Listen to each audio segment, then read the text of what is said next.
brother, legendary king of pop, Michael Jackson, passed away on Thursday. Michael Jackson died June 25th, 2009, from a drug overdose. The district attorney has charged Dr. Conrad Murray with involuntary manslaughter. Guilty. Dr. Conrad Murray was held solely responsible for Michael's death. The court imposes the high term of 4 years imprisonment in this case. Now, the lead detective in the case says Dr. Murray was just the last doctor of many left holding the bag. There's a lot of folks who are to blame that have never had a reckoning. Doctors like Arnold Klein, who regularly plied Michael with powerful opioids. Massive doses of Demerol were utilized for something that generally doesn't require anything other than maybe a topical anesthetic.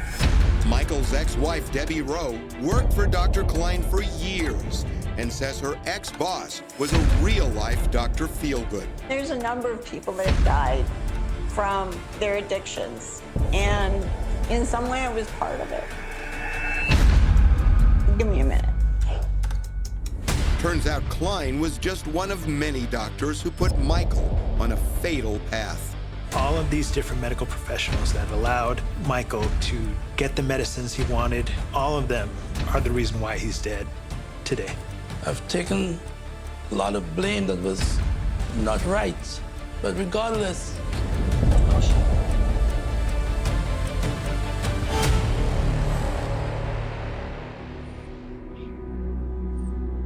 I will always love Michael.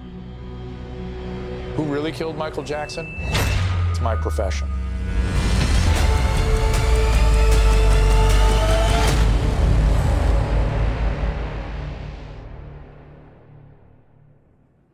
I need an ambulance as soon as possible, sir. We have a gentleman here that needs help, and he's not breathing. We're trying to pump him, but he's not.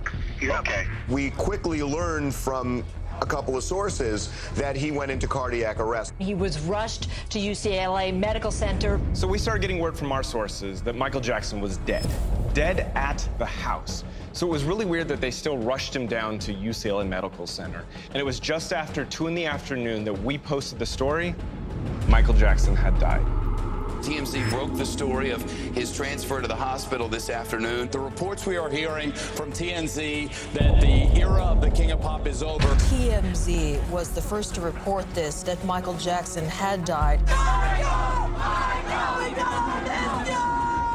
My brother, the legendary king of pop, Michael Jackson, passed away on Thursday, June 25th. Drug enforcement agents, Las Vegas and Los Angeles police officers raided the Las Vegas home of Dr. Conrad Murray. A law enforcement source tells CBS News the investigation is centered around the powerful anesthetic propofol. The district attorney has charged Dr. Conrad Murray with involuntary manslaughter in the pop star's death. The coroner ruled Jackson's death a homicide.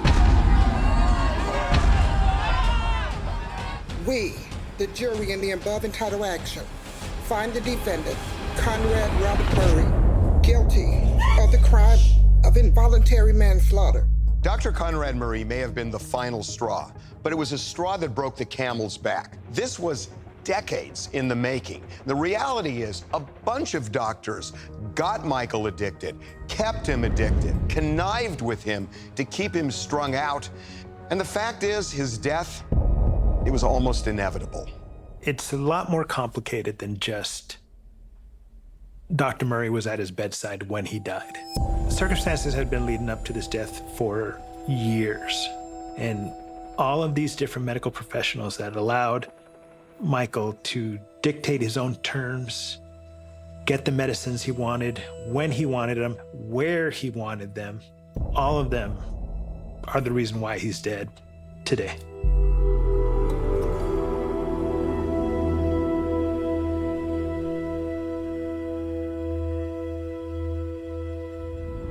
My name is Orlando Martinez. I am a detective with the Los Angeles Police Department, Robbery Homicide Division. I was one of the lead investigators in the Michael Jackson death investigation case. I'd been a police officer for 27.5 years. At first, it was just the death investigation.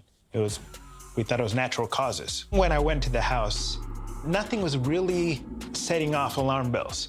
As soon as I got into the room, where he was being treated or being cared for, that's when my spidey sensor, my experience told me something is different here. So from the start, we had heard that Michael was being fueled with drugs. Frankly, we knew this because he was going to a Beverly Hills dermatologist named Arnold Klein just about every day in the 2 months leading up to his death. And he would go in there for about 3 to 4 hours, and when he came out, it was absolutely bizarre. We had these videos of him interacting with fans and paparazzi, and he looked like a zombie. Do you like the doll, Michael? What do you think of the doll? That's amazing. Yeah, I love it. All right, come on, guys. I want one. I'm going to the airport. I'll see you soon. Okay. The day after Jackson's death, the coroner went to the house, and that was the first time we heard about propofol. My name is Ed Winter. I was the assistant chief for the Los Angeles County Department of Coroner. I was there just under 17 years. I oversaw the high-profile cases, and I was called out the day that Michael Jackson was found unresponsive, was transported to the hospital, and passed away. We were able to recover large, I describe it almost as Gatorade-size bottles of propofol in the residence. I'm Dr. Drew Pinsky. I'm a board-certified internist and addiction medicine specialist. I'm a fellow at the American College of Physicians. I was the program medical director for a chemical dependency unit at Las Encinas Hospital. Let me be clear.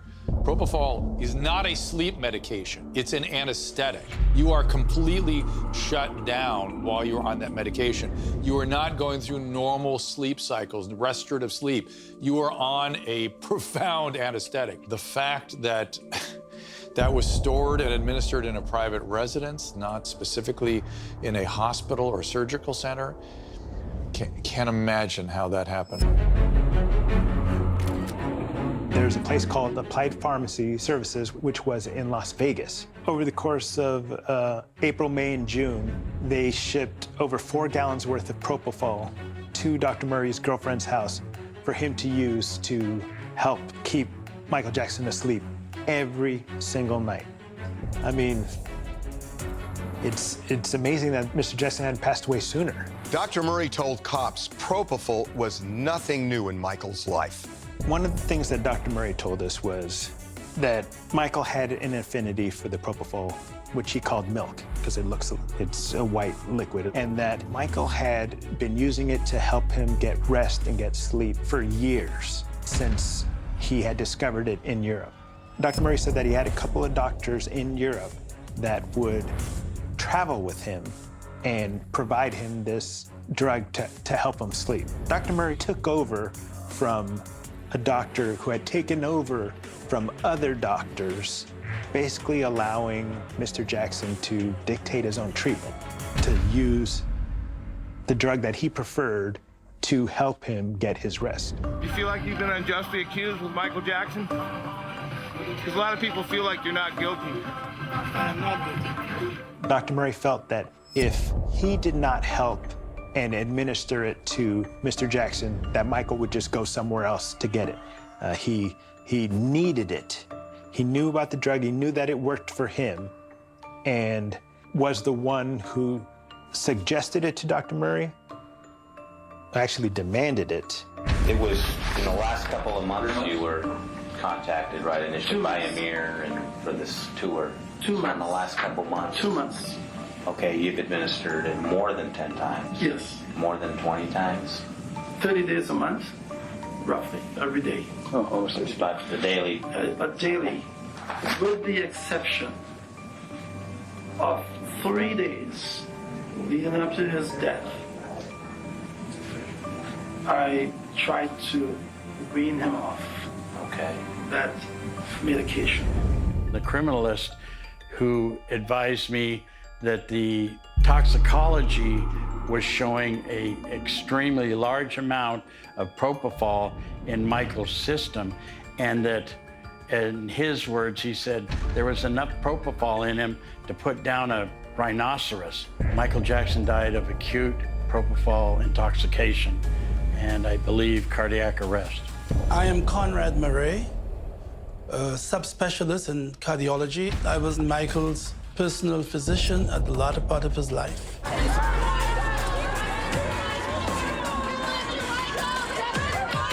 The trial was clearly unjust. We first could not call any witnesses that we were interested in, many of whom were doctors that had treated Michael for years and years, decades, with opioids. I never did that. One of the spokes in Michael Jackson's wheel was a Beverly Hills doctor by the name of Dr. Arnold Klein. We will not be able to call Dr. Klein as a witness or his staff. I never enabled his addiction, which I was not aware of.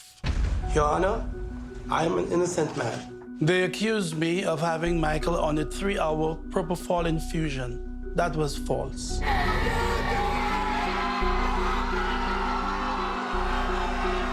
We had no doubts. That's why we're here. Michael was watching over us. He was watching over us. Yes, very happy. The judge denied Murray bail and sent him straight to jail. The judge is really throwing the book at him. The court imposes the high term of 4 years imprisonment in this case.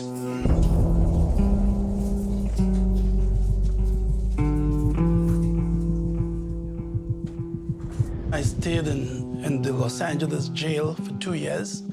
I lived in a 7 by 5 feet cell. It was a shattering experience. I was mostly decimated with grief and pain. I lost just about most of what I had set up for my retirement, for my children's future, for a home, my livelihood.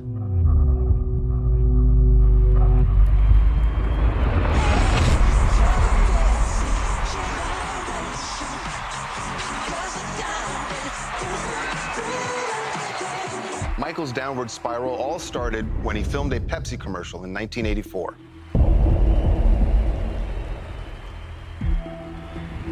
He was on stage as the director called for pyrotechnics to go off all around him. They did take after take after take. Finally, on take 6, they pushed a little too hard, and Michael ended up in harm's way.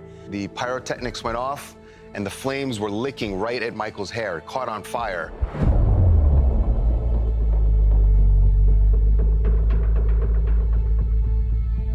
It was a horrific scene.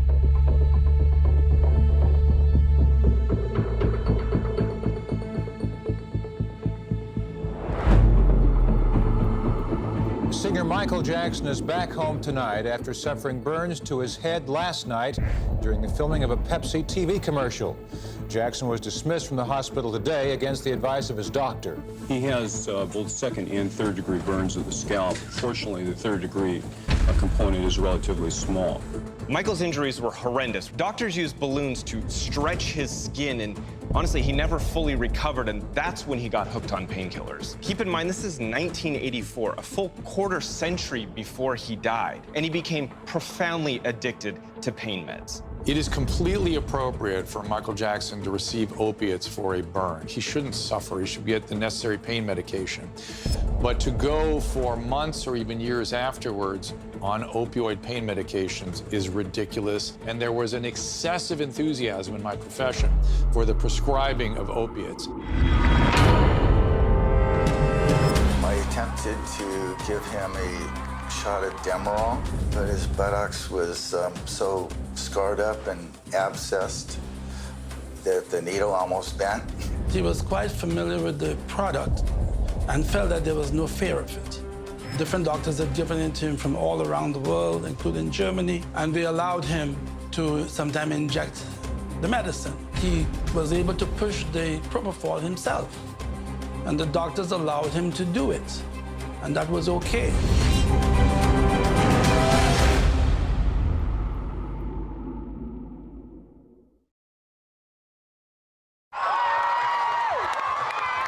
So there's a vicious cycle going on here. The more Michael Jackson recorded hits, the more he toured, and the worse his addiction became. For example, he recorded Thriller. That became the biggest selling album of all time, and that created an insatiable appetite on the part of his fans to want to see him in concert. He made a quick dash for the door. This was the scene last night as people arrived plenty early for the long-awaited, sold-out Michael Jackson concert. Michael! I love Michael Jackson. It's fantastic. I love him so much. And there was also the Victory Tour, which was the farewell tour for the Jackson 5. And Michael didn't even want to do that tour. When I do those solo albums and I'm doing all kinds of different music, it's wonderful. I feel like I'm accomplishing what I'm supposed to do. And you don't feel guilty or worried about your brothers? No. But there was so much family pressure. His mom eventually convinced him to do it, and that just made a bad addiction worse. It happened about an hour ago in Kansas City, the start of what's being billed as the biggest traveling musical show in American history. Some people say that it's more like what happened 20 years ago when the Beatles first played Kansas City. But most of Michael Jackson's fans are too young to remember that. For them, this is the biggest moment in their lives. And that was followed by the Bad Tour. 16 months of grueling performing and traveling. And by the time the Dangerous Tour hit, Michael was a mess. When I look at somebody like Michael, I've seen him, the lights have gone out on stage, and he's fallen to the floor in the darkness. Somebody comes out, gives him oxygen, the lights come up, and he's right back ready to hit it. He was said to be taking oxygen backstage after every second song. He started canceling tour dates for various illnesses before he just pulled the plug on the entire tour. Jackson canceled a Friday show in Caracas, Venezuela, and shows scheduled for Sunday and Tuesday in Puerto Rico, and all future dates on the Dangerous Tour. So here's what was going on behind the scenes. Michael graduated from pain meds to anesthesia. He used it to sleep, and he became shockingly reliant on it. A lot of people were saying privately, Michael's addictions and the cancellation of the Dangerous Tour were directly connected.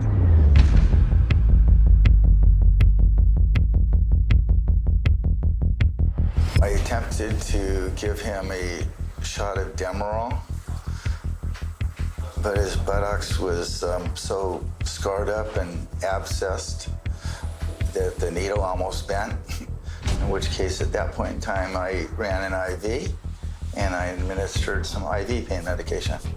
And do you recall what IV pain medication you administered? Morphine. Michael was on the Dangerous Tour in 1993 in Bangkok, and that's when he asked Dr. Finkelstein to shoot him up with Demerol. After I took care of Mr. Jackson and he went on stage, another doctor from England came and assumed responsibility for Mr. Jackson. I came back from a trip to the pyramids, and my suitcase, of which I had all my medications in, was broken into. At that time, the doctor, told me that he had broken into my suitcase to get medications. What specific medication did you break into your suitcase to get? The pain meds. I don't recall if it was Demerol or morphine or both. And did he break in to get the pain medication to give it to Mr. Jackson? Yes. We felt that we needed to do an intervention. He needed to be detoxed. They called in Elizabeth Taylor to do an intervention. When Michael's doctor called to ask if I could help, I was glad to intervene. I traveled to Mexico City, where I saw for myself that Michael was in desperate need of specialized medical attention. Because of my own experience with addiction to prescription medicines, I was able to make a number of calls in search of the best and most appropriate treatment for Michael, and he is now undergoing such treatment in Europe. Michael was in such bad shape, he knew he needed help. Superstar recording artist Michael Jackson says he is canceling the rest of his world concert tour because he's addicted to painkillers. Superstar Michael Jackson is now in a drug clinic somewhere. As you may already know, after my tour ended, I remain out of the country undergoing treatment for a dependency on pain medication. This medication was initially prescribed to see the excruciating pain that I was suffering after recent reconstructive surgery on my scalp. I became increasingly more dependent on the painkillers to get me through the days of my tour. My friends and doctors advised me to seek professional guidance immediately in order to eliminate what has become an addiction. It is time for me to acknowledge my need for treatment in order to regain my health. It was really only after this we could see the pattern. The overwork, the cancellations. In hindsight, it was so clear. All these pills were from doctors. He got heavy-duty, very, very strong painkillers, and he took them. unfortunately. He was barely able to function adequately on an intellectual level. You okay, Mr. Jackson? You want to take a break? My mouth hurts. Mr. Jackson, at the break, did you find it necessary to take a pain medication? Do I find it necessary? Did you, at the break, did you have to take a pain medication for your pain? Painkillers were one thing, but Michael had even bigger problems. He couldn't sleep, especially when he was on tour or getting ready for tour. So he went to doctors for help. And it turns out Conrad Murray was late to the game. He said, Conrad, you know, when I'm on this course, when I'm on the tour, I have difficulty sleeping. And what most doctors have done for me, they help me to sleep for 15 to 18 hours. Michael was using propofol to sleep. He had mentioned that that was the only way he could go to sleep, especially when he was getting ready for a tour. I'm always writing potpourri of music. I never stopped. He was quite familiar with the product and felt that there was no fear of it. You know, it was not a big deal. He had been using it for decades. Different doctors had given it to him from all around the world, including Germany. And they allowed him to sometimes inject the medicine. He was able to push the propofol himself. And the doctors allowed him to do it. And that was okay. Dr. Klein's attorney told me that he would come in for injections for an acne treatment. And that was quite strange because I don't know anybody that goes in for a 3 to 4 hour acne treatment.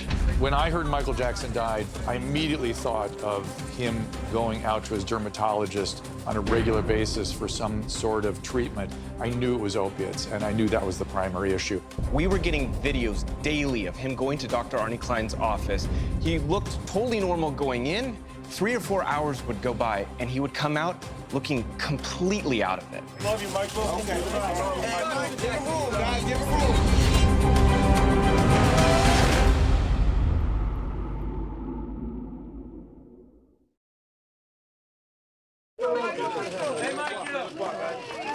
Excuse us, guys. The day Michael died, he spent hours begging to fall asleep, begging for propofol. He kept saying that he had to sleep, his shoe was going to fall apart, he needed to sleep. Michael was desperate, and Murray told detectives that he simply gave in. I then decided to go ahead and give him some of the medicine so he could get a couple of hours sleep so that he could produce, because I cared about him. I didn't want him to fail. Hey, your concert got canceled, Mike. When are you gonna have it, Mike? At the time all this was going on, Michael was going to see Dr. Arnie Klein, the famous Beverly Hills dermatologist. Klein, who died back in 2015, was known as the dermatologist to the stars. All these famous people like Elizabeth Taylor, Carrie Fisher, and so many others went to him for skin treatments. And Michael did as well, and the two became not just close, but best friends. Klein essentially became Michael's Dr. Feelgood.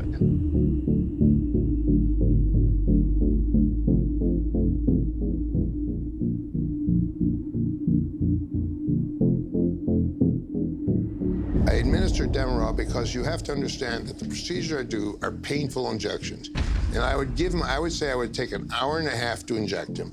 And I would do somewhere around, well over 100 facial injections on him. I'm Dr. Harry Glassman. I'm a plastic surgeon.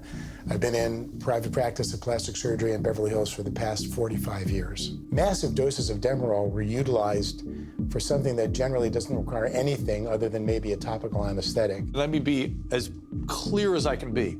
Demerol is not a sedative. It can make you drowsy. It is not a sedative. It is an opiate medication. But the goal of medication like Demerol is pain control. How's it going, Michael? Are you going on tour? In London, huh? What about the Jackson 5? You going on tour with Jackson 5? Yes. Thank you, Michael. Oh, you are? Michael's routine was to go to Dr. Klein's office and get high on Demerol for hours at a time. Dr. Klein was more than happy to oblige, and he justified it with minor procedures, acne treatments, Botox, Restylane, and he did this over and over and over again. Oh, wonderful jacket, Michael. That's so cool. I don't know anybody that goes in for a 3 to 4 hour acne treatment.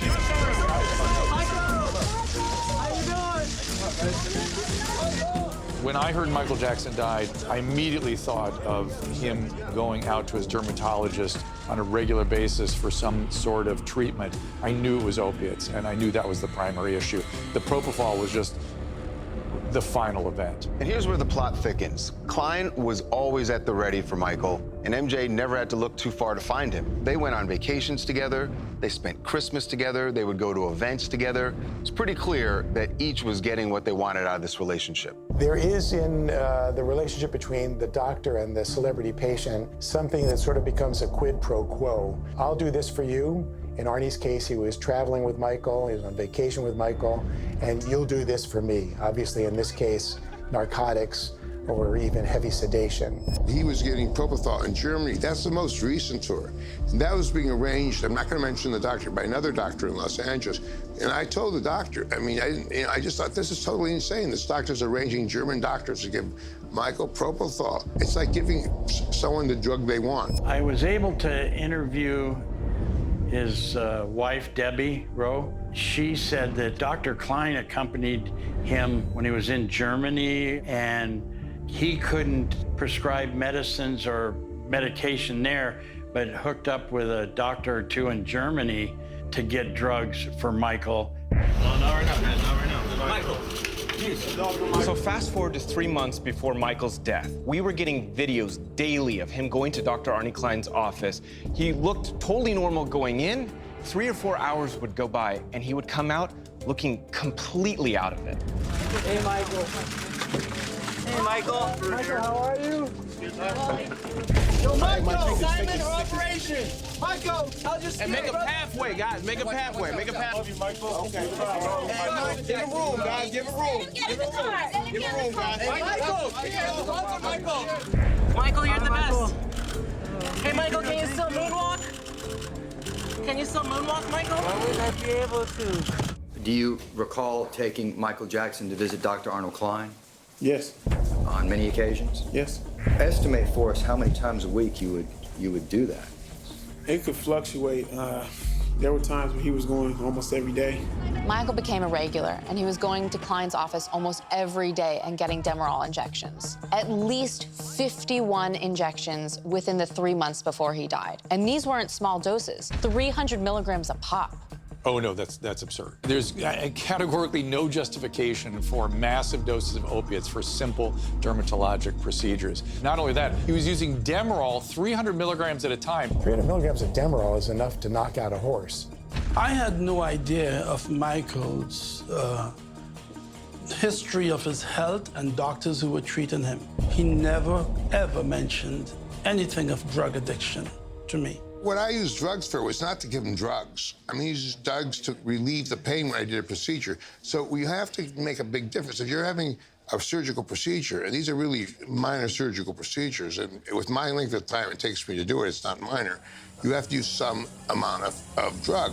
For Michael to have been going almost daily for injections of his acne or injections of Restylane or Botox, it kind of doesn't add up for me. How are you? Come on, guys. How are you, Michael? Hey, you look great. You don't go and have Restylane on Monday, more Restylane on Tuesday, more Restylane on Wednesday. The only thing that makes any sense to me is that he was there for the drugs, not for the Botox or fillers or acne. Dr. Waldman, have you formed an opinion about whether or not Michael Jackson was dependent on Demerol? Yes, I believe there's evidence that he was dependent upon Demerol. 6 weeks of very frequent high-dose use, I believe, would result in opioid dependence in any of us. Hey, Michael. What are you up to today, Michael? It's Earth Day. Dr. Klein would have him go up to this gynecologist's office, and Dr. Klein would go give him his shot or do whatever he was going to do, and then go back down to his office so Michael wasn't hanging out at his office for 2 or 3 hours. I honestly don't believe that Michael Jackson got 51 shots of Demerol from Arnie Klein. I would guess it probably 2 or 3 times that.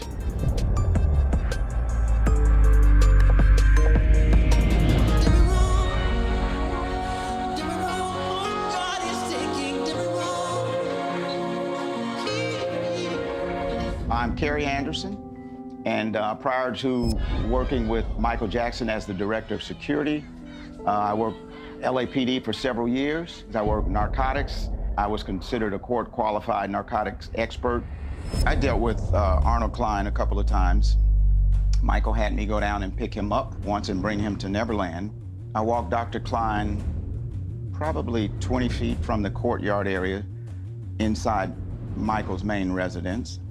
I walked him upstairs to Michael's room. Michael had requested get Dr. Klein something to drink. So I went back downstairs, and myself and another personnel in the house, and we weren't gone any more than, I would say, 4 minutes at the most. And by the time I got back up, Michael was so out of it. So whatever he gave him, I've never seen a narcotic do somebody like that so quick, because Michael was perfectly normal when I went upstairs, and in a 4-minute period, he was almost a zombie.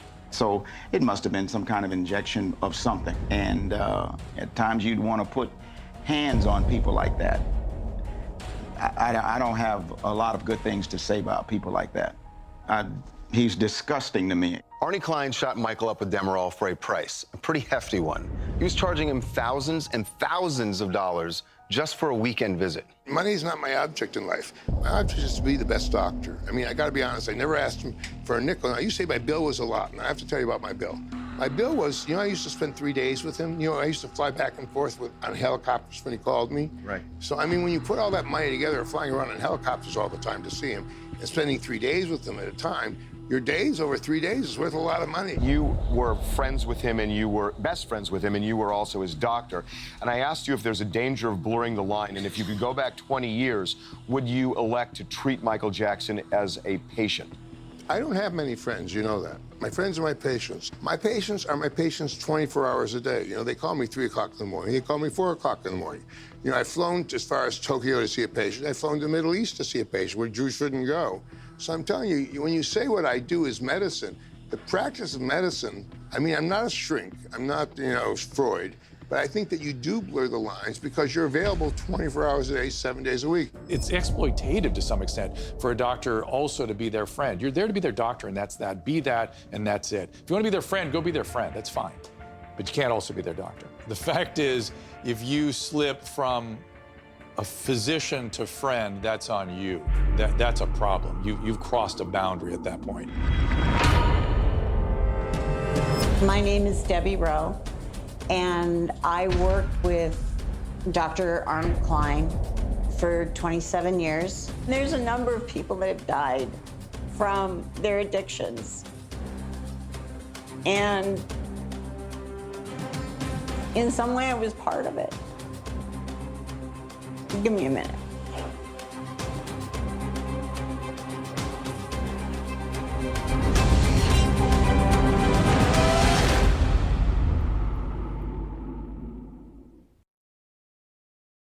Scene 1, take 1, ABC mark.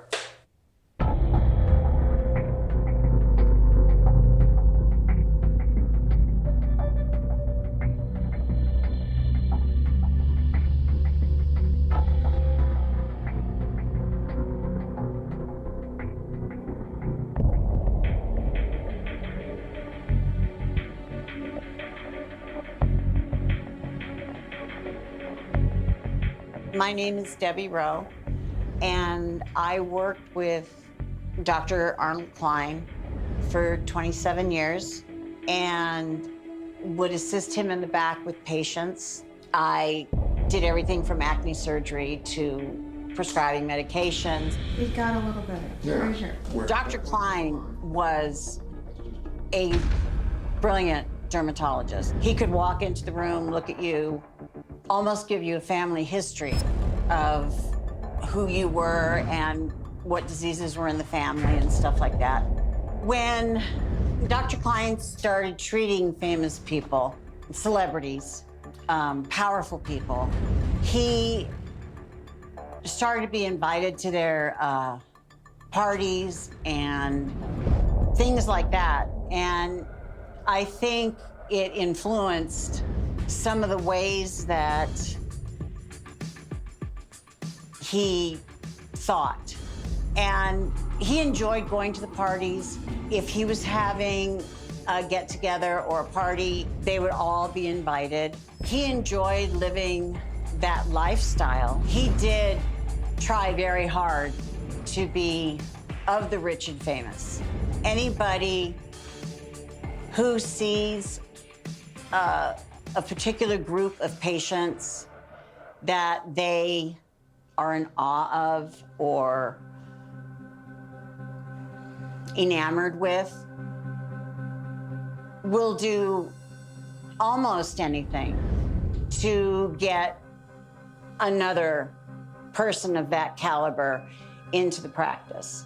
It ends up being more of a friendship than it is a professional relationship. You pick who you hang with, and he is a person that you want to hang with because you're going to be able to get something in return.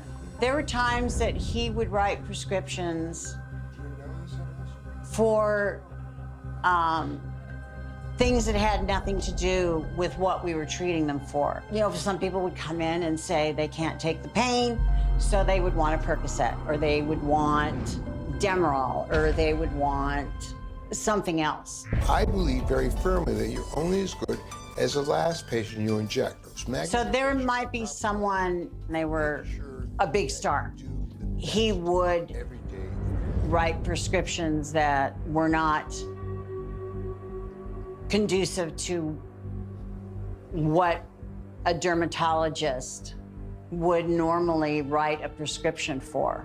The primary responsibility of any doctor is the patient care. I mean, we take an oath to, above all else, do no harm. And giving someone massive doses of narcotics for an everyday trivial procedure is clearly a breach of the person's medical care. You don't give Xanax because someone says they can't sleep. You don't give them Demerol because they have pain that they either aren't monitoring, don't have anyone moderating it and watching it, or they just want it. They would ask Dr. Klein to write a prescription because they were having a party and a bunch of people were coming and they wanted to have party favors. We had some powerful patients that would come in and say, I need to get 90 Percocet for Saturday night. And then you go to the party that weekend and there's a candy dish with Percocet or Quaaludes or something like that. And it came from the office by trading drugs for the invitation, the inclusion. You know, he just wanted to be in that group. I don't know if he knew the person was an addict, but didn't care because he didn't want to lose that person as a patient, but it was done. And there were a lot of doctors out there with the same patients that would do the same thing. It's narcissism. It's gratifying to have a special person under your care and that person to then be satisfied and tell you you're a good doctor. And it helps build people's reputation. You become, particularly in the sort of field of plastics and dermatology and beauty, you become the doctor that's taking care of those people we see in the magazines. Sometimes patients had obvious signs of addiction, injection marks all over their body. I was mortified when I found out that patients were so addicted to something that you couldn't sedate them or whatever. You have to start an IV if you're going to sedate someone. And not being able to find a vein to start an IV, there was no place to be able to do it. I do believe boundaries were down and lines were crossed that should not have been. Prescriptions were written that didn't need to be written. You scratch my back, I'll scratch yours. It is such a violation of our basic responsibility and ethical standards as a physician to be treating people to make ourselves feel special. In other words, we are there to serve the patient. And if we are somehow excited by or turned on by the patients we are treating, there's already a problem. And then if you are handing out medication without proper justification, it just doesn't get worse than that. We went through 2 decades of my patients being killed routinely by my peers, and it was often in situations like this. I feel horrible about not trying to stop it with people that I knew had problems. And there's nothing I can do to take it back. And if someone was hurt by it, saying I'm sorry isn't enough. To me, it's like, I should have tried harder. I should have tried to stop it. I should have done more. I should have done something. And I didn't. And at the end, you're ultimately responsible for what you've done, how you've participated. You have to take responsibility for it. There's a number of people that have died from their addictions. And in some way, I was part of it. Give me a minute.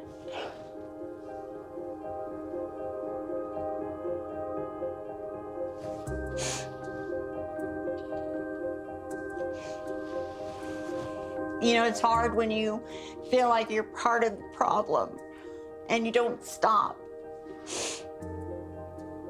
I just think I should have been a better person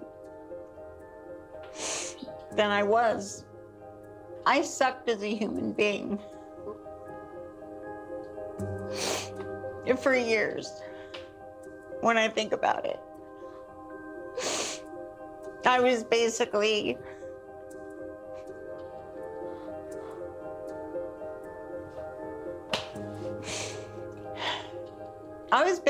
as bad as him. And I regret that and will regret it. And I'm so sorry that I participated in it. If I had known that Michael was going to a dermatologist's office or any doctor and being shot up or dripped up with opioids on a daily basis, there would be a two-step dance. 1, he has a problem. 2, I take you to where you can be treated. And if you fail to do that, I am out. He's getting opioids during the day, he's withdrawing at night, so now we have somebody on continuous substances that are dangerous and inappropriate.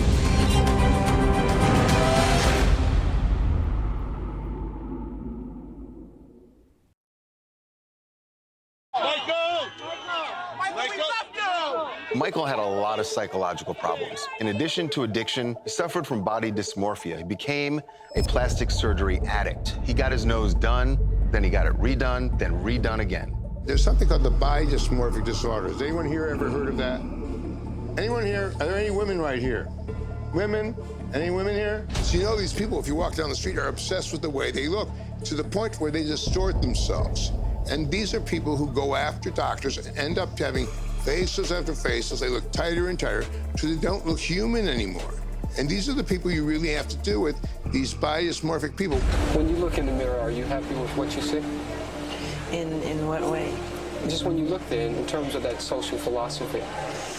I'm never totally satisfied. I always wish the world could be a better place. No, not at all. Is it like on a scale where he was an extreme? Extremely, but he really viewed his face as a work of art. You have to understand, it's hard to understand this, but he really looked at his face as a work of art, an ongoing work of art. Was his about aging, or was it about? It was about pure beauty, and he wanted people to see him and pee in their pants. That's what he told me. Michael came to see me quite a number of years before he passed away. He was referred to me by his dermatologist, Dr. Arnold Klein, and he was seeking surgery on his nose. But his nose had been operated on many times before that. And so I did the courtesy of examining him and then advised him against having surgery for fear that one more procedure could conceivably compromise the blood supply to his nose. And so he was not very happy with me. He tried to encourage me to change my mind, but my mind was fixed the moment he walked through the door. It was his addiction to opioids and anesthesia that really consumed him. So by day, Dr. Klein would shoot Michael up with Demerol, which, by the way, causes insomnia. By night, Dr. Murray would shoot him up with propofol. Michael Jackson never mentioned a single doctor to me who was treating him with opioids, propofol, or any of those substances. He made it look as though I was his sole physician. Dr. Arnold Klein addicted Michael Jackson to Demerol. And he will tell you that one of the insidious effects, the most difficult things about Demerol addiction and its withdrawal, is an inability to sleep. If I had known that Michael was going to a dermatologist's office or any doctor and being shot up or dripped up with opioids on a daily basis, there would be a two-step dance. One, he has a problem. Two, I take you to where you can be treated. And if you fail to do that, I am out. Michael's insomnia was drug withdrawal. Let's be clear about that. He was an opiate addict, benzodiazepine addict. Those patients always have insomnia. And he found an interesting solution to his drug withdrawal, which is a barbiturate. In this case, propofol, which treats the drug withdrawal insomnia. It does it very effectively. It doesn't treat the addiction. It makes the addiction worse, and it threatens his life. So he's getting opioids during the day. He's withdrawing at night. So now we have somebody on continuous substances that are dangerous and inappropriate. It became known to me after Michael died that he had been at various facilities throughout the community for relatively trivial matters and placed under either general anesthesia or let's say sedation in order to do the sort of thing that you would do every day without any sort of medication or without anesthesia. There were a number of facilities and a number of different people involved. How are you, Michael? How are you feeling? Thank you, brother. Thank you so much. Watch your foot. For more than 2 decades, Michael was using doctors to fuel his addiction. And if you think there's any way these doctors didn't know he was a hardcore drug addict who needed help, that's just impossible. Michael Jackson had dozens of injection marks all over his body. Right. All over his body, dozens. Right. So he had a serious drug problem. Anyone who's gone to medical school and sees a patient with multiple puncture sites in the veins of their arms and legs, I mean, it hits you over the head. I mean, this person is clearly an addict. The doctors allowed him to use 19 different aliases for all these different medications, powerful medications, and with that, you cannot cross-check against each other because one doctor doesn't know what name another doctor has given, and that's enabling abuse. Michael Jackson was a drug addict, and he was a master at manipulation because I was manipulated by Michael. I did not enable him at any time in his addiction. I would never do that.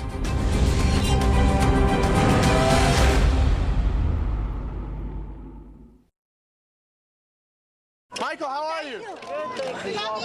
We found out that Michael was using aliases. I did go to Dr. Arnold Klein's office and wanted to interview him and get a copy of his medical records and find out what was going on. When I got to the office, his office, he supposedly was unavailable. Any comments, sir? Any comments, sir? What happened here today? Did you get the files you were looking for? We're still conducting our investigation. There is a security hold on the case, and I can't comment. So I went downstairs to the pharmacy and talked to the pharmacist, and the pharmacist gave me the whole list of what drugs he was taking and the aliases.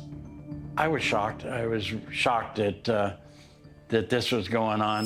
The doctors allowed him to use 19 different aliases for all these different medications, powerful medications, and with that, you cannot cross-check against each other because one doctor doesn't know what name another doctor has given, and that's enabling abuse. Hey, Michael!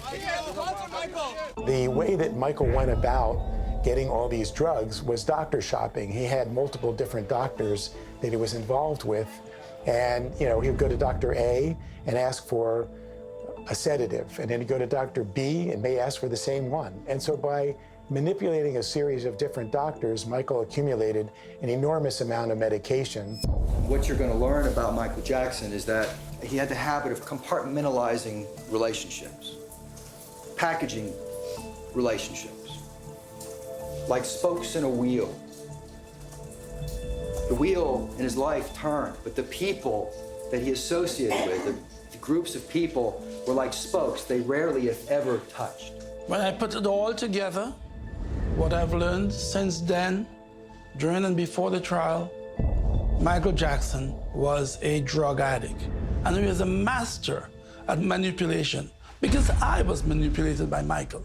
I did not enable him at any time in his addiction. I would never do that. I cared about Michael too much. I loved Michael. I haven't lost that love for Michael, despite the pain and suffering that I've encountered. There were what they call a drug book, that every doctor has a book that he puts his patient's information in and supposed to list what medications they had. And that Dr. Klein actually had two books, one that just showed some miscellaneous medication, and then another book that listed his aliases and some of the other medications he was getting. Through the investigation and in the trial, one of the things we found out, there was a pharmacy in Beverly Hills called Mickey Fine that he owed in excess of $100,000. And that pharmacy was on the ground floor of Dr. Arnold Klein, the same doctor that was infusing him with opioids on a daily basis. After Michael's death, the extent of his drug use became evident. He had basically a pharmacy of prescription drugs, dangerous drugs, written by various doctors using Jackson's 19 aliases. And the list of prescriptions found at his home after he died, it was eye-popping. Such a variety of powerful meds, it baffled even the most seasoned of doctors. I don't even know what half of those drugs are. I mean, I looked at that list and I was amazed at how many drugs were found at the scene. The sheer number of prescriptions found at Michael's bedside when he died is just mind-boggling. 22 different meds prescribed by at least 4 different doctors from 4 different pharmacies. And a lot of these prescriptions didn't even have the patient's name or the doctor's name on the label. The labels were just blank.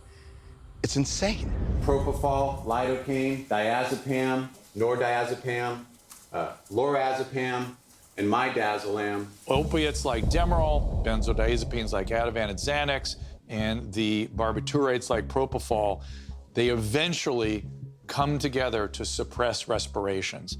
And people don't breathe, and then their heart stops. We're still looking for medical records involving Michael Jackson. Michael's addiction was much worse than the medical records that we were able to obtain or see. Were much greater that we'll never know. Roll down the window. I love you, my baby. Michael! It all comes back to the fact that Michael Jackson was one of the biggest stars on the entire planet, and all these doctors like Klein who treated him, they themselves became intoxicated. Celebrities can manipulate doctors to get what they want, no question about that.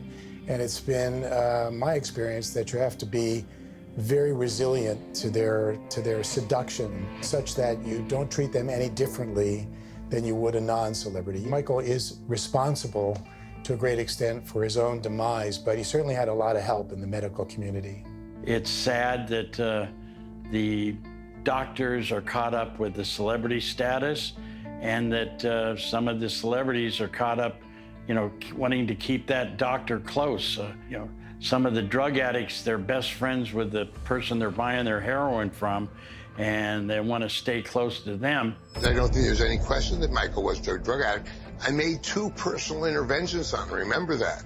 I got him off drugs twice in my lifetime. So there was an ongoing problem with him in the use of drugs. Now, when you're rich and you're famous in America, you can get anything you want. Because I think what we have here is a lot of bad medicine. We have some good medicine, but I think we have a whole bunch of bad medicine. A lot of people who didn't care whether Michael lived or died as long as they made money off of him. And I think that was the biggest thing that this whole story is about, that we've seen the loss of integrity in many fields. There's a lot of folks who are to blame that have never had a reckoning for his death. Ever since I was born, Daddy has been the best father you could ever imagine.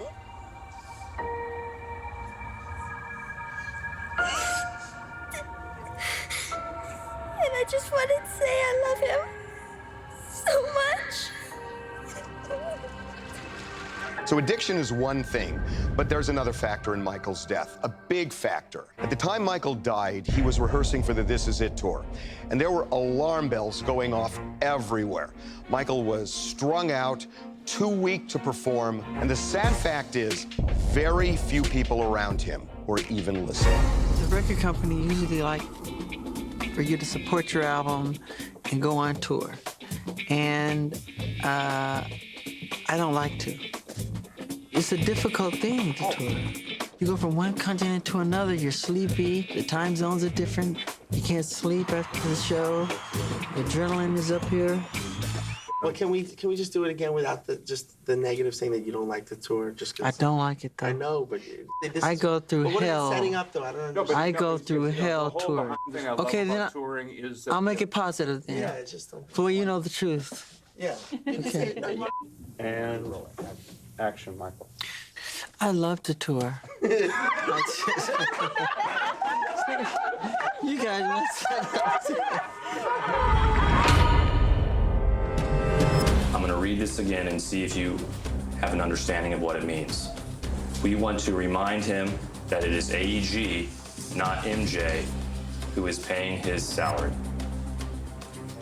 Based on the assumptions that AEG is your company and MJ is Michael Jackson, do you have an understanding of what that means? No, I don't understand it, because we weren't paying his salary. So why would you write that? I have no idea. When you say his salary, who are you talking about? I don't know. Oh. But how do you know you weren't paying his salary if you don't know who we're talking about? I don't remember this email. No, you just testified we weren't paying his salary. You just testified to that a few seconds ago. Right? I guess.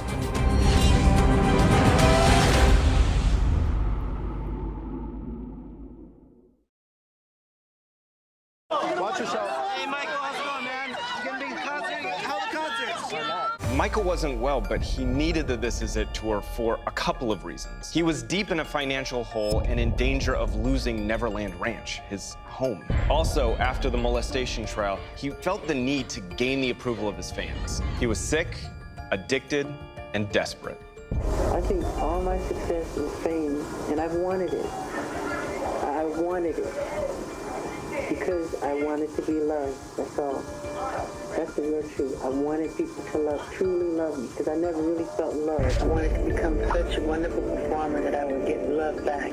So Michael's family sued AEG, the production company behind the This Is It tour, claiming that it was responsible for Michael's death by hiring Conrad Murray and by pushing Michael too hard in the wake of all of his problems, including his addictions. These will be my final show performances in London. This is it, and see you in July.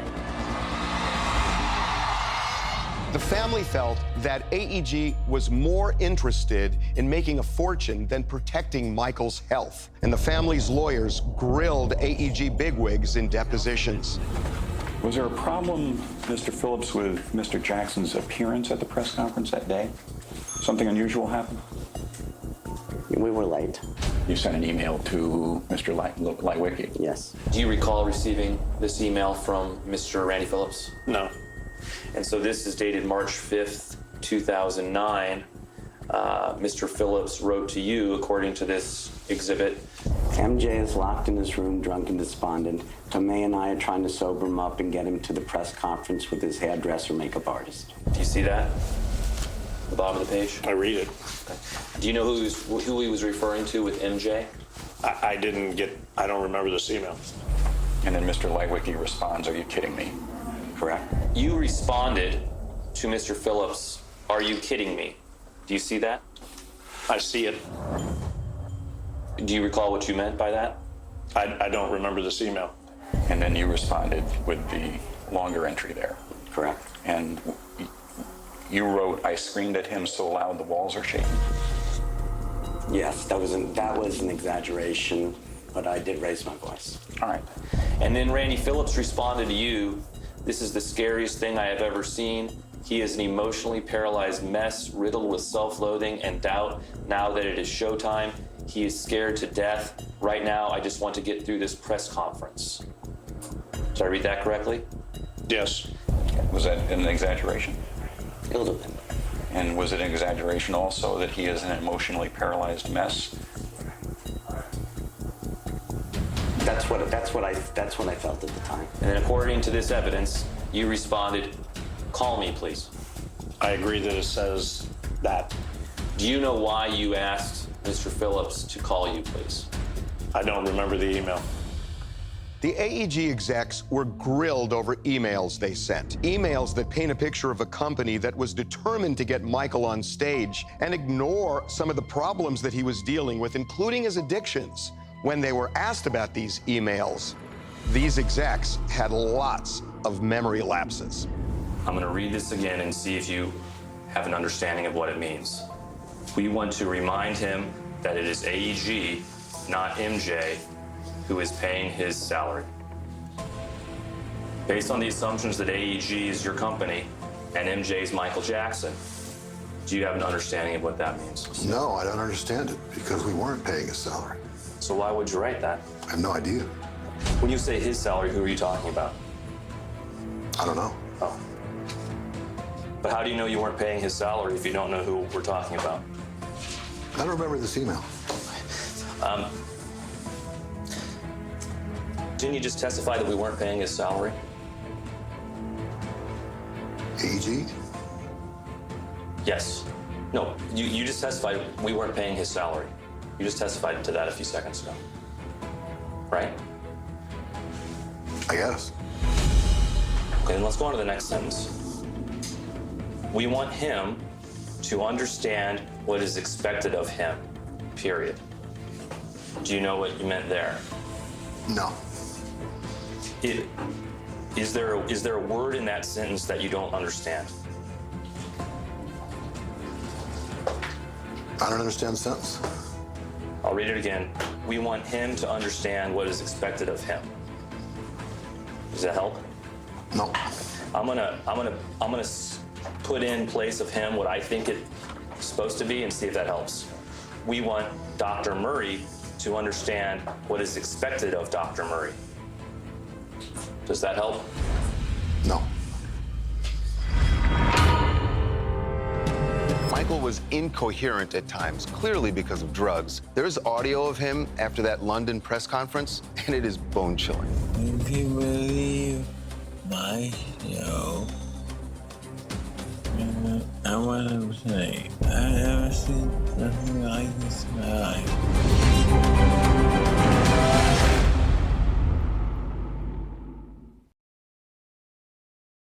Hey, Michael. What's up, man? No, man. Wait, where's your car, Mike? Where's your car? Where's your car? I'm trying to get there. Where is it? I don't know. The Jackson family believed that AEG ignored clear signs that Michael was in grave danger because AEG stood to make a fortune off the This Is It tour.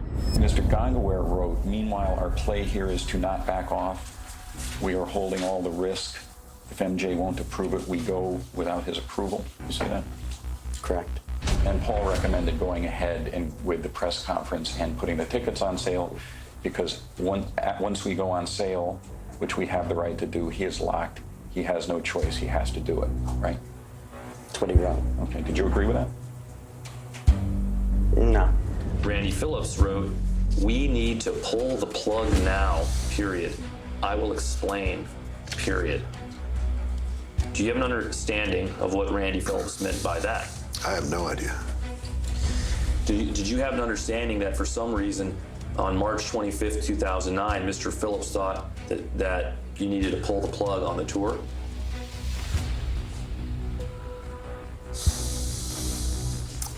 I don't recall that. Did something happen around this time, March of 2009, that was creating a concern for you and Mr. Phillips? Not that I recall. You sent an email to Dan Beckerman stating, "Trouble with MJ, big trouble, period. What are you guys up to tonight, period?" I don't remember the specific email. Does this email indicate to you that you knew as of June 20th, 2009, there was some trouble going on with Michael Jackson? We were aware that he had missed several rehearsals. And you thought he was having a mental breakdown, didn't you? No. You didn't? No. Then why did you write to Dan Beckerman at 4:15 p.m. that same day, "He is having a mental breakdown"? I'm not sure. I'm not referring to Randy. Oh, really? I don't know specifically. Was Mr. Phillips having a mental breakdown? I don't know what I was referring to specifically, but it could have been to Randy. Mr. Kane was Mr. Jackson's business manager eventually. Is that correct? That is correct. And he sends you an email on June 23 at 11:22 asking on the list of doctors that will help get up from today to the opening night. Where does Arnold Klein stand on the list? Correct? Probably up was us. Should have been us. Mm-hmm. Correct. Okay. Correct. And what was your response? He scares us to death because he's shooting him up with something.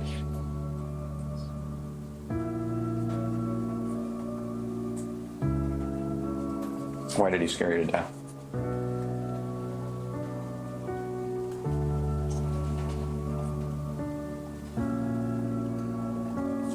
I don't remember why I used that terminology. Randy Phillips had good reason to be scared because Michael was incoherent at times, clearly because of drugs. There's audio of him after that London press conference, and it is bone-chilling. When people believe the show, when people believe my show, I want to say,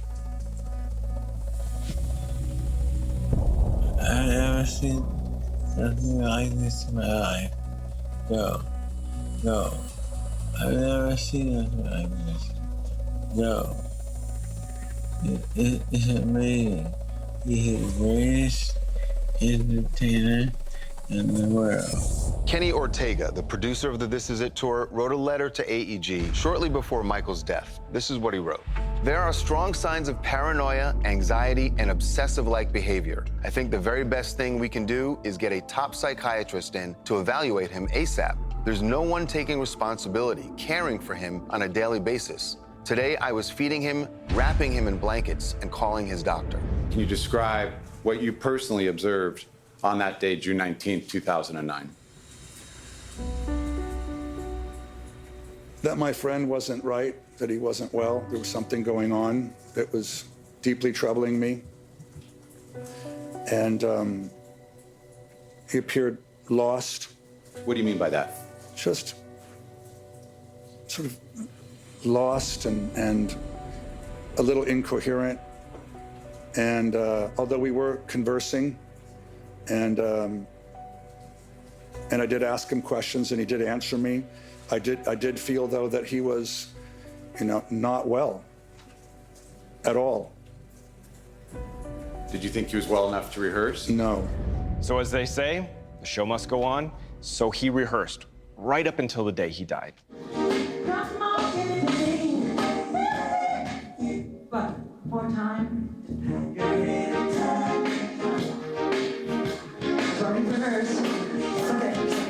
Can you read me out loud what you wrote to Michael Roth on August 18th, 2009 at 7:24? I wonder why now. I think I know what MJ died of, and this would exonerate Conrad. Conrad Murray. Correct. What did you know would exonerate Conrad Murray? I don't remember. No recollection at all? No. Did anybody ever ask you what you knew that would exonerate Conrad Murray? No. Did you ever tell the police that you had information that would exonerate Conrad Murray? No. Did you ever tell the LA district attorney what information you had that would exonerate Conrad Murray? No. Did you ever tell his attorney what information, Murray's attorney, what information you had that would exonerate Conrad Murray? No. Dr. Murray had no control over this situation because what was happening in the background, he was just a little fish in a big, dirty pond.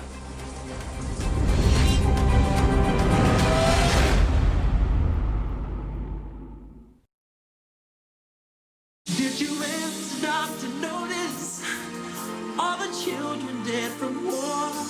With what I know today, Michael would not have been able to complete the shows. MJ will also have a fan there, right there in the center. I'm trying to hear you say it again. There'll be a fan right there at off the stage for you. Boom, right there. Michael was too weak, too emaciated, lack of energy. What have we done to the world?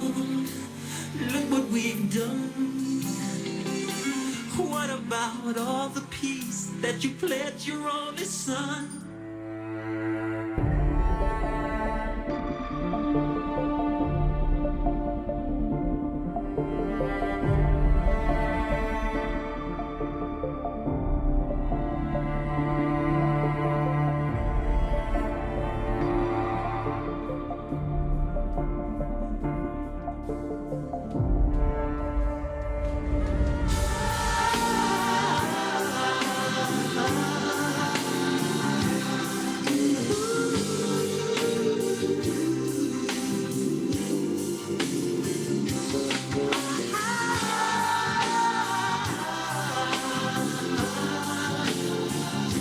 Lawyers for the Jackson family tried hard to convince the jury that AEG was responsible for Michael's death. The jury didn't buy it. That said, there is plenty of blame to go around here, with doctors and drugs and pharmacies. To lay all the blame on Conrad Murray seems unfair. We're not investigating the doctors, we're investigating Mr. Michael Jackson's death. We knew that there were multiple doctors doing what Dr. Murray had done, and that they had done it over the course of years. We decided to concentrate on that night for the criminal side of it, and so that negated all of the other history with the other doctors. Dr. Murray had no control over this situation because what was happening in the background, he was just a little fish in a big, dirty pond. I really do believe that this death was inevitable. Whether it was Dr. Murray or the next doctor, he was lucky it hadn't happened before, because Michael was going to get what he wanted. And if you said no, he would find somebody who would do it for him.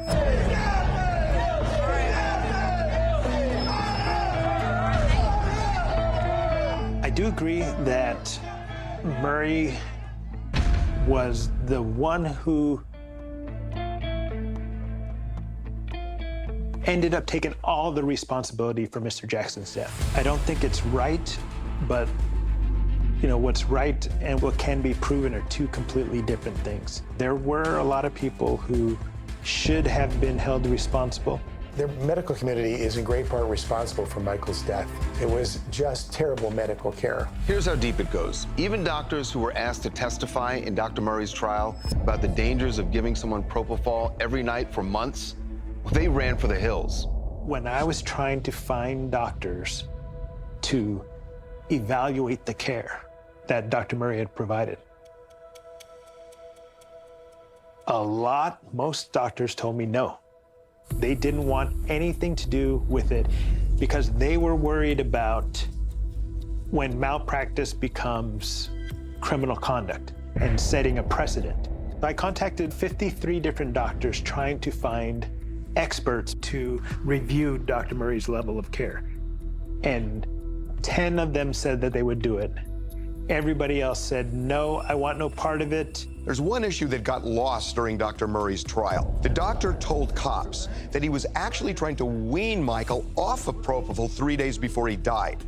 And on that fateful day, Murray says he walked out of the room, and when he was gone, Michael took matters into his own hands. I successfully weaned him off of that agent up till 3 days prior to him passing.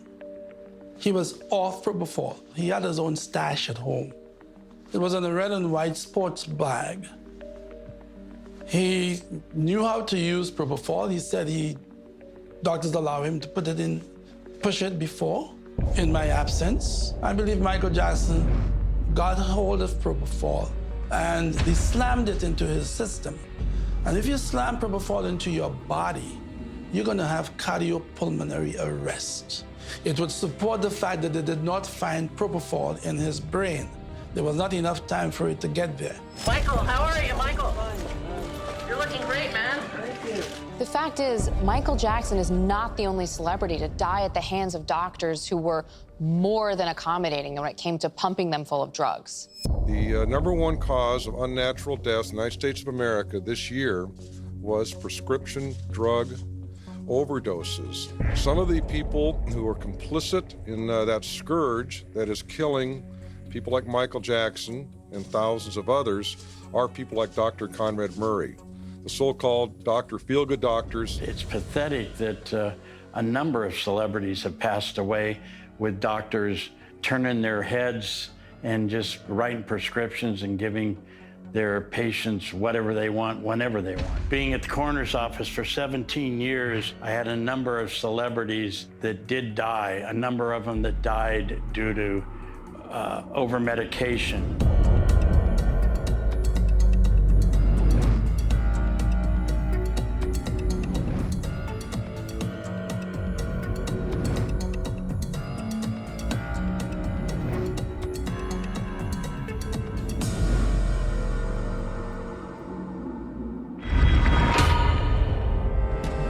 I've been punished. I've been harmed. I've been hurt. I've taken a lot of blame that was not right. But regardless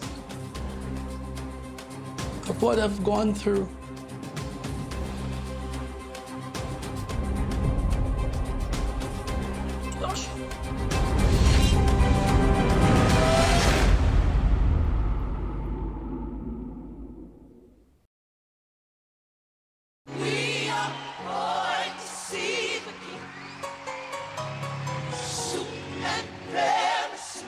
Michael's death was not the result of one fatal incident. It was more like a case of death by 1,000 cuts. Who really killed Michael Jackson? In my opinion, Michael Jackson is ultimately responsible. I think he had willing accomplices along the way, but you have to hold Michael accountable. He seduced these people. Who really killed Michael Jackson? I would say that Dr. Murray was a facilitator, and Dr. Klein and a number of the other doctors that were in a hurry to give Michael what he wanted. The family couldn't stop it. They were concerned. AEG, according to the family, put a lot of pressure on Michael, and no matter what anybody says, there gets a point where you could take a whole group of people and say that was the basic cause. Who really killed Michael Jackson? It's a lot more complicated than just Dr. Murray was at his bedside when he died. Circumstances had been leading up to this death for years, and all of these different medical professionals that allowed Michael to dictate his own terms, get the medicines he wanted, when he wanted them, how he wanted them, where he wanted them, all of them are the reason why he's dead today. Who really killed Michael Jackson? In my opinion, it's my profession. It was not just one physician, it was multiple physicians. And I'm here to tell you that in those decades, my peers killed my patients, often celebrities, all the time. And it breaks my heart to say it, but it's the truth. Who really killed Michael Jackson? It's sad to say that Michael Jackson died. But Michael Jackson killed Michael Jackson.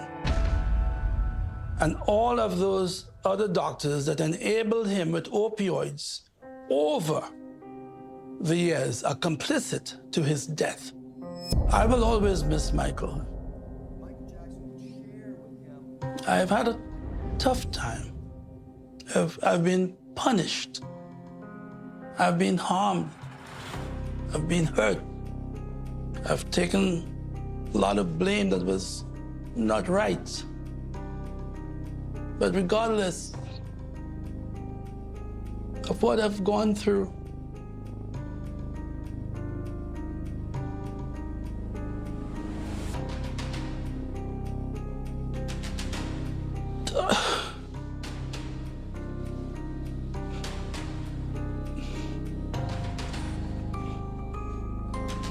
I will always love Michael.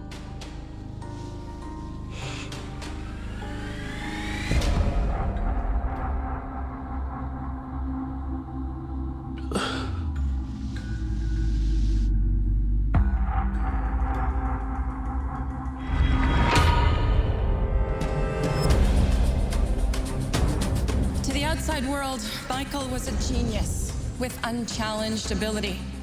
To the people who were lucky enough to know him personally, he was caring and funny, honest, pure, non-jaded, and he was a lover of life.